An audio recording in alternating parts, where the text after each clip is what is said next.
Dobrý den, vážení přátelé, drazí obchodní partneři.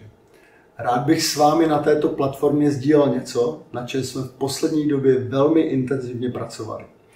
Ve společnosti Ecorem Energo se v rámci obnovitelných zdrojů energie věnujeme flexibilitě a jejím praktickým aplikacím.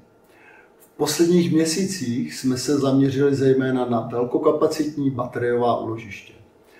Standardizovali jsme design a zároveň jsme ve spolupráci se společností Texis vyvinuli řízení sestavy úložiště a fotovoltaické elektrárny v souladu s požadavky agregátora, distributorů a společnosti ČEPS. Máme za sebou první úspěšnou realizaci o celkové kapacitě 7 MWh a v této chvíli celý systém testujeme v místním zkušebním provozu. Domnívám se, že nastal ten správný čas představit celé řešení širší odborné veřejnosti.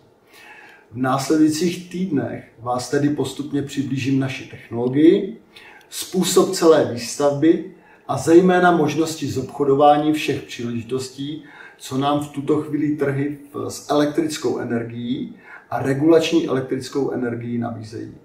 Pokud vás toto téma zajímá, sledujte nás a podělte se s námi o vaše názory. Přeji vám příjemný den.